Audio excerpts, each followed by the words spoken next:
सुप्रभात। कैसे हैं आप सभी? आशा करती हूँ कि आप सभी अपने घर पर खुश और खुशहाल होंगे और बड़े अच्छे से पढ़ाई कर रहे होंगे। बच्चे 2 या 3 दिन से हम पढ़ रहे हैं धर्मवीर भारती जी के बारे में। इसके बारे में पढ़ रहे हैं धर्मवीर भारती जी। धर्मवीर भारती जी आधुनिक काल के कह सकते हो आप, और आधुनिक काल के भी आप कह सकते हो।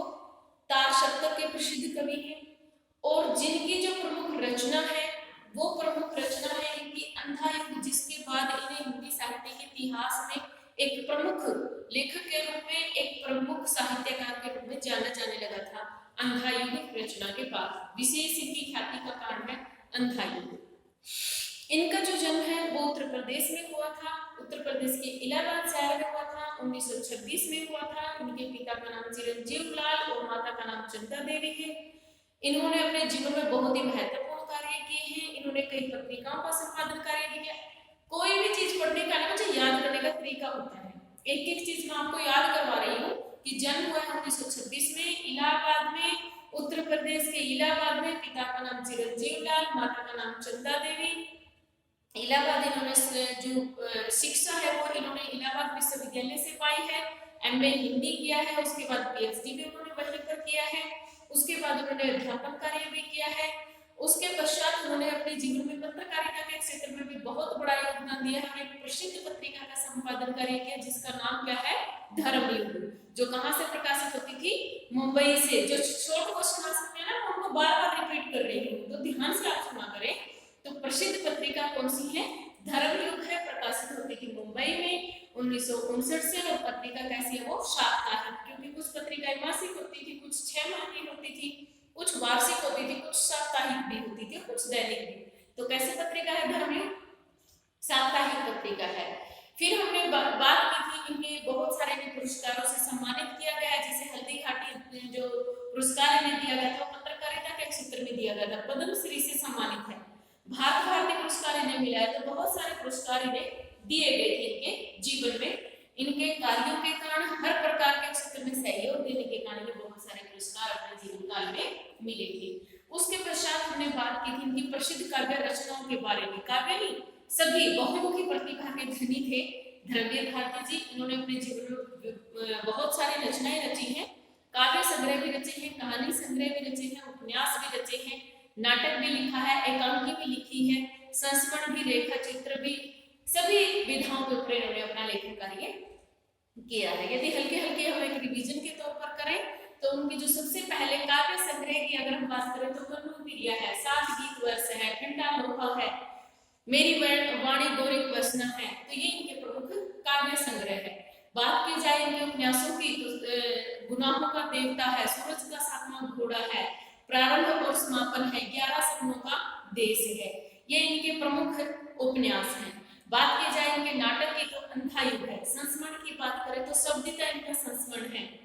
रिपोर्टाज की बात करें तो ब्रह्मपुत्र की मोर्चाबंदी का रिपोर्टाज है, जो इन्होंने बांग्लादेश का जो युद्ध हुआ था ना, जो अलग हुआ था बांग्लादेश, वहां जो इन्होंने अपनी आंखों से देखा उसी का चित्रण ब्रह्मपुत्र की मोर्चाबंदी के अंदर किया हुआ है। ये जो यात्रा चक्र है वो इनका यात्रा वृत्तांत है। इस प्रकार से हम देखते हैं इनके बहुत सारे निबंध संग्रह भी है, वैचारिक विधाएं भी लिखी है, निबंध संग्रह है, कहनी है, अनकहनी है, बसंती है, खेली पर हिमालय है, मानव मूल्य और साहित्य है। तो इन सभी रचनाओं को सुनने के बाद या जानने के बाद आपकी समझ में आ गया होगा कि वास्तव में जो धर्मवीर भारती जी हैं ये बहुमुखी प्रतिभा के धनी हैं। इतनी सारी बातें हम पहले 2 वीडियो में चर्चा कर चुके हैं। एक रिवीजन के टाइम मैंने आपको फिर से बताया है ताकि आप अच्छे से याद कर सकें। इसके पश्चात आज का जो हमारा प्रमुख विषय है वो है धर्मवीर भारती जी ने जो रचनाएं रची हैं इनकी साहित्यिक विशेषताएं क्या होंगी। वैसे तो साहित्यिक विशेषताओं की बात हम करना चाहते तो लास्ट में भी कर सकते थे बहुत अच्छे से, इसके बाद में भी करेंगे जब हम इसके प्रश्नों को पढ़ेंगे, इनके प्रश्न उत्तरों की जब हम चर्चा करेंगे कविताओं की व्याख्या के पश्चात, तब ये क्वेश्चन और भी अच्छे से आपको समझ में आएगा। लेकिन एक हल्के हल्के ढंग से आज हम इनकी साहित्यिक विशेषताओं की चर्चा करेंगे। जिन साहित्यिक विशेषताओं में सबसे पहले यदि हम बात करें रोमानिता का वर्णन, रोमानी प्रभाव, क्योंकि जो धर्मवीर भारती जी हैं इनके ऊपर कहते हैं कि जो छायावाद था, छायावाद का प्रभाव भी रोमानी का मतलब प्रेम का प्रभाव, छायावाद का भी प्रभाव है, सिद्धों के रतिवाद का भी प्रभाव है, प्रेम का चित्रण इन्होंने अपनी कविताओं में किया है। उसके साथ साथ केवल प्रेम का छायावाद की तरह चित्रण नहीं किया, इन्होंने मानसल प्रेम का, इन्होंने वासना का चित्रण भी अपनी कविताओं में किया है। तो रोमानी प्रेम के प्रभाव यानी कि इनके ऊपर जो सिद्धों का प्रभाव देखने को मिलता है, जो आदिकाल की बात हम करें तो सिद्धों का प्रभाव इनकी रचना में देखने को मिलता है। इन्होंने प्रेम के केवल इंद्रिय प्रेम का वर्णन नहीं किया है, अतीन्द्रिय प्रेम का वर्णन नहीं किया, बल्कि शारीरिक वासना रूपी प्रेम का भी चित्रण अपनी कविताओं में किया है।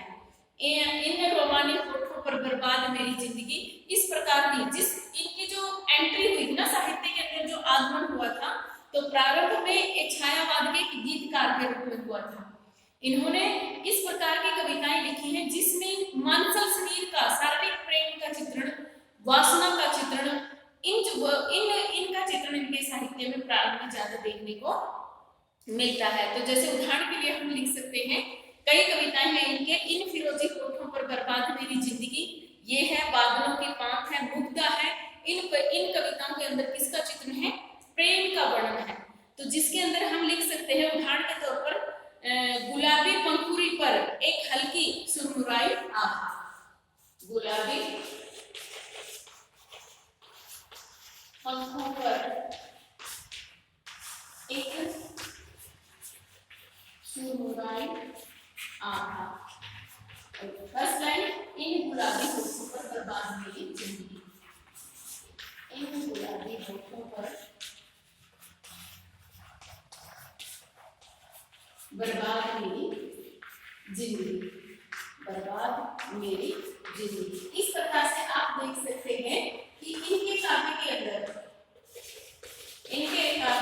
जो शारीरिक प्रेम था, जो मानसरवाद था, उसका अधिक चित्रण किया गया है कि इन गुलाबी होठों पर बर्बाद मेरी जिंदगी, गुलाबी पंखों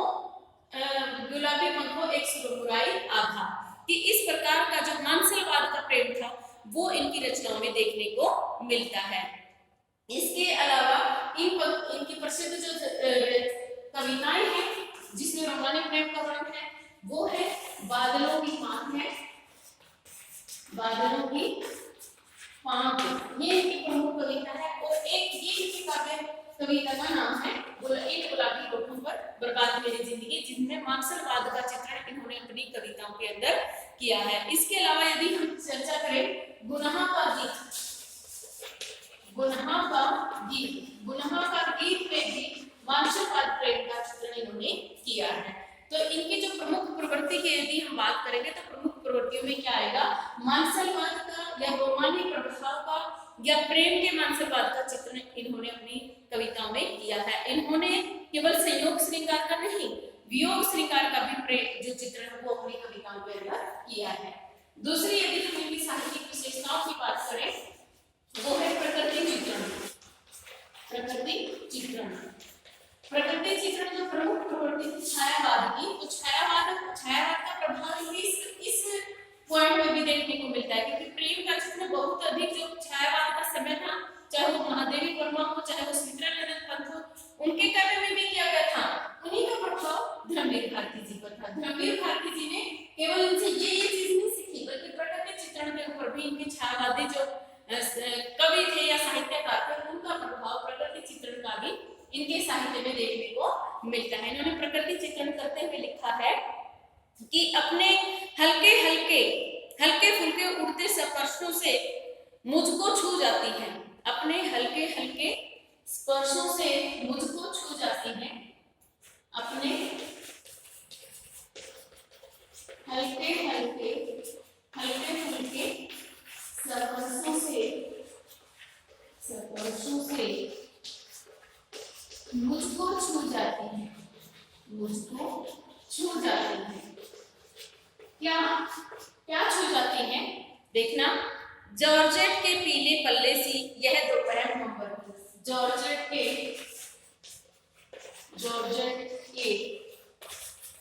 पीले पल्ले सी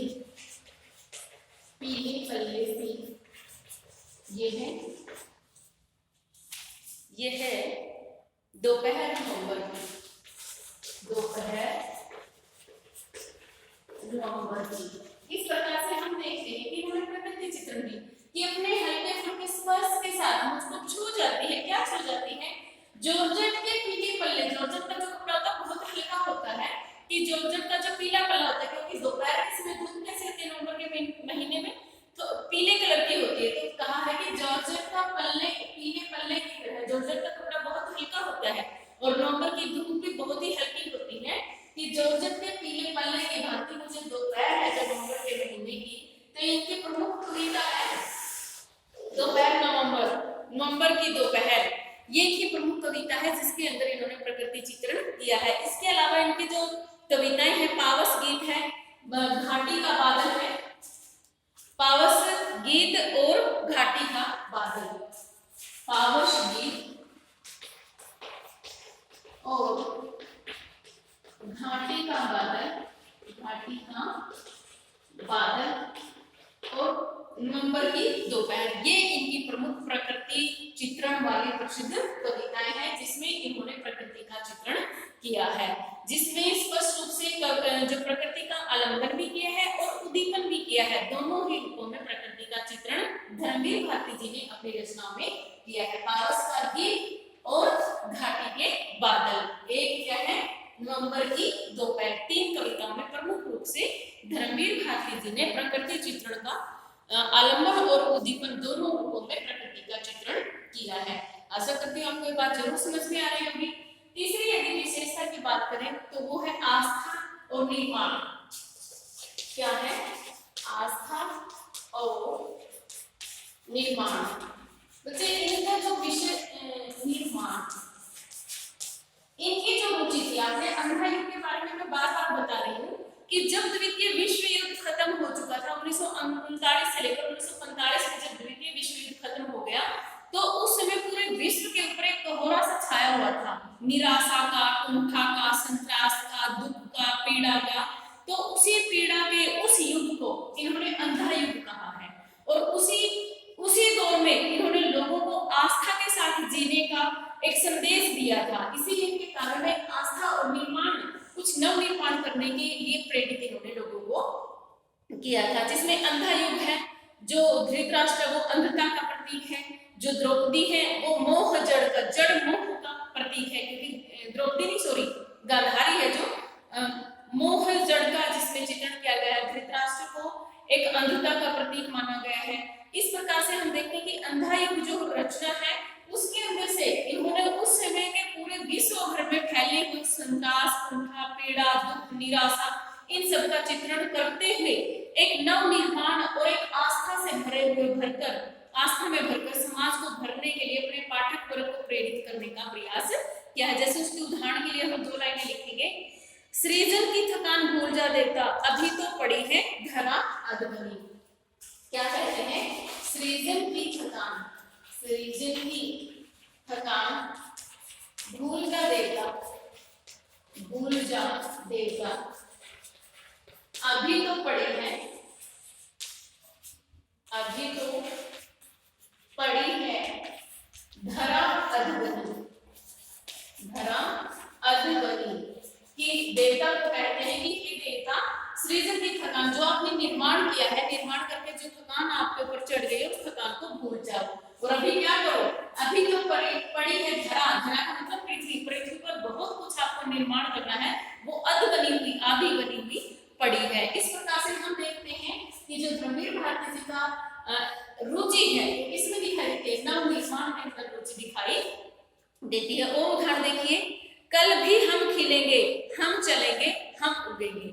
इसका मतलब क्या हुआ? आस्था, अभी और जीवन में आगे बढ़ने की आस्था है कि कल भी हम खिलेंगे, हम उगेंगे, हम चलेंगे, यानी कि आगे बढ़ते जाएंगे। तो इन पंक्तियों से पता चलता है कि जो धर्मवीर भारती जी की जो आशा है वो आस्था और नव निर्माण में कुछ नया निर्मित करने में इनकी आशा दिखाई देती है, इनकी रुचि दिखाई देती है। नेक्स्ट यदि इनकी साहित्यिक विशेषता की बात की जाए तो वो है भाषा शैली से जुड़ी हुई बात करेंगे हम, जिसको हम कला पक्ष भी कह सकते हैं। भाषा शैली, जब हम इनकी कविताएं पढ़ेंगे तब हमें पता चलेगा कि इन्होंने अपने काव्य के अंदर बहुत ही सहज, सरल, आसान किया है। इसके साथ साथ आपने एक बात नोट की, मैंने जब रोमानी भाव की बात की तो इसके साथ साथ मैंने बताया कि सिद्धों का जो प्रतिवाद था, सिद्धों का जो वासना को लेकर इंटरेस्ट था, जो औरतों के प्रति उनकी जो दृष्टिकोण था, ये जो वासना का चित्रण उनके साहित्य में किया गया था, उसी का प्रभाव उन पर था। क्यों था?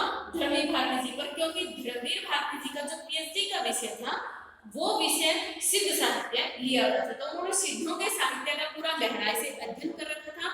उसके अंदर क्या था? रतिवाद था, प्रेम का चित्रण था, वासना का चित्रण था, और उसी वासना का प्रभाव धर्मवीर भारती जी के इस प्रभाव में, इस साहित्यिक विशेषता के अंदर जो रोमानी प्रभाव है इसके अंदर हम देख सकते हैं।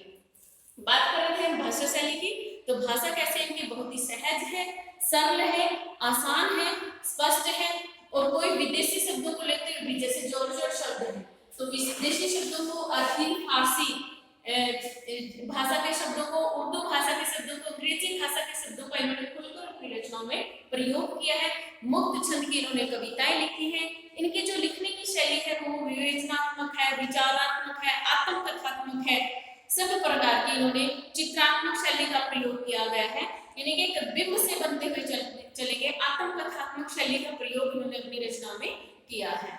तो मुक्त छंद भी है, अलंकारों का, विभिन्न अलंकारों का प्रयोग भी इन्होंने किया है, अभिधा शब्द शक्ति का प्रयोग अधिक किया है, प्रसाद गुण का प्रयोग अधिक इनकी रचनाओं में मिलने वाला है। इसके साथ साथ माधुर्य गुण भी मिलेगा, लेकिन प्रसाद गुण से ज्यादा इनकी रचनाएं, प्रसाद गुण ज्यादा देखने को मिलेगा। आशा करती हूँ कि आपको बातें जरूर समझ में आ रही होगी। इनकी साहित्य विशेषता एक बार फिर से रिवीजन करते हैं। मैं बार बार इसलिए रिवीजन करवाती हूँ ताकि आपके बात कोई पहली बार में ना समझ में आए तो दूसरी बार आप उसको जरूर सीख लें। सबसे पहले यदि साहित्य विशेषता की बात करें तो रोमानी प्रभाव, इनके जो प्रेम का चित्रण किया है धर्मवीर भारती जी ने, उसके अंदर अतीन्द्रिय प्रेम का चित्रण नहीं किया गया है कि जो इंद्रियों से प्रेम हो। जिस प्रकार का जो प्रेम है छायावाद के कवियों ने किया था, महादेव वर्मा की रचनाओं में देखने को मिलता, वैसा प्रेम नहीं था। इनका प्रेम था मानसलवाद का, शरीर का, शारीरिक प्रेम का, वासना का, भूख, इस प्रकार के भाव दिखाई देते हैं। बिल्कुल स्पष्ट चित्रण किया है इन्होंने प्रेम का अपनी रचनाओं के अंदर। इन्होंने कहा है इन गुलाबी होठों पर बर्बाद मेरी जिंदगी, स्पष्ट रूप से इन्होंने वासना का चित्रण अपनी रचनाओं में किया है। गुलाबी पंखों पर शुभ्राई सी आभा, इस प्रकार से इन पंक्तियों को देखकर हम कह सकते हैं कि इन्होंने बेझिझक अपनी रचनाओं के अंदर रोमानी प्रेम का चित्रण किया है। और यदि रोमानी प्रेम से प्रभावित अगर उनकी कविताओं की बात करें तो एक हुई गुलाबी होठों पर बर्बाद मेरी जिंदगी, दूसरी है बादलों की पांत, और तीसरा है गुनाहों का गीत, गुनाहों का गीत। ये इनके रोमानी प्रभाव से प्रभावित कविताएं हैं। दूसरी यदि विशेषता की बात करें तो प्रकृति चित्रण है। धर्मवीर भारती जी के काव्य के अंदर आपको प्रकृति चित्रण का प्रभाव भी देखने को मिलता है। इन्होंने अपनी कविताओं में प्रकृति चित्रण भी बड़ा ही खुलकर किया है। ऐसा कोई कवि होगा ही नहीं जिन्होंने प्रकृति से जो प्रभावित ना हुआ हो, लेकिन ये कुछ और अधिक प्रभावित दिखाई देते हैं। इनके जो प्रमुख प्रकृति चित्रण से प्रभावित जो कविताएं हैं, पावस गीत है, घाटी का बादल है, नवंबर की दोपहर है। कौन कौन सी कविताएं हैं? नवंबर की दोपहर, पावस गीत, घाटी का बादल। बादल का चित्रण होगा तभी तो होगा, नवंबर की दोपहर के अंदर भी तो प्रकृति चित्रण होगा, तभी तो कवि ने ये लिखा है, अपने हल्के फुल्के स्पर्शों से मुझको छू जाती है, जॉर्जेट के पीले पल्ले से यह दोपहर नवंबर की। तो इस प्रकार से हम देख सकते हैं कि स्पष्ट रूप से इन्होंने प्रकृति का चित्रण किया है।